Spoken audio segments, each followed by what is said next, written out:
Africa Global Radio. Our story, our growth, our future. Headlines across Africa. Welcome to Africa Global Radio. I'm Itumeleng Lebogang, bringing you headlines across Africa for Friday, 26th of January. In today's bulletin, Somalia's president is adamant Ethiopia has annexed a part of its country.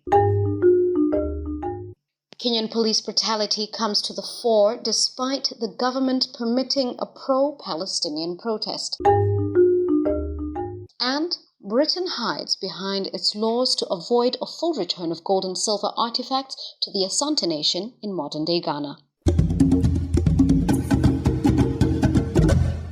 President of the Federal Republic of Somalia, Hassan Sheikh Mohamud, insists Ethiopia's access to Somalia's ports for commercial purposes, asserts his understanding that the port deal is in fact an annexation of a part of Somalia by Ethiopia. Somalia has therefore recalled its ambassador from Addis Ababa, ruled out mediation, and called Ethiopia an enemy.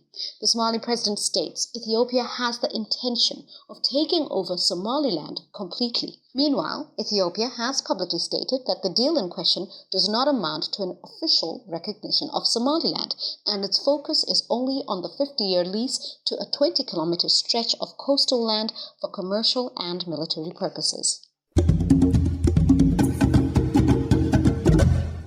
With over 25,700 people reported killed and another 63,000 wounded in Gaza, human rights activists in Kenya, who held a protest in solidarity with Palestinians on Thursday, were hit with tear gas by police in Nairobi, and some were arrested. The protest is apparently tied to the German foreign minister's visit to the country as part of his tour of select parts of the continent.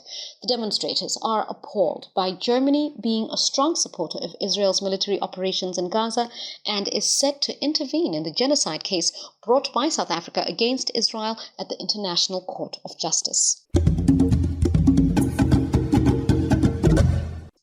The British Museum and the Victoria and Albert Museum in London, together with the Mania Palace Museum in Ghana on Thursday, announced the important cultural collaboration which endeavours to sidestep UK laws that prohibit the return of cultural treasures to their countries of origin.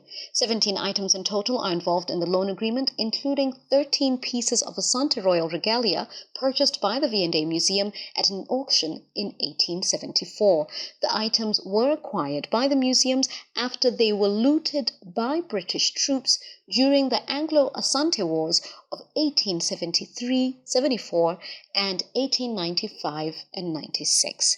The items covered by the loan agreement represent just a fraction of the Asante artifacts held by museums in Britain and private collectors around the world. For example, the British Museum has it on record that it has 239 items of Asante regalia in its collection. This development is only a starting point, given the shameless poise of the English to hide behind their own unethical laws to avoid surrendering to the unacceptability of Britain's continued imperial appetite. And with that, we've come to the end of Headlines Across Africa with me, Itumeleng Lebogang. Join us again next week, Monday, for a full set of headlines right here on Africa Global Radio. For this and more, check us out on africaglobalradio.com. On Facebook and YouTube, Africa Global Radio. On Twitter and Instagram, AF Global Radio.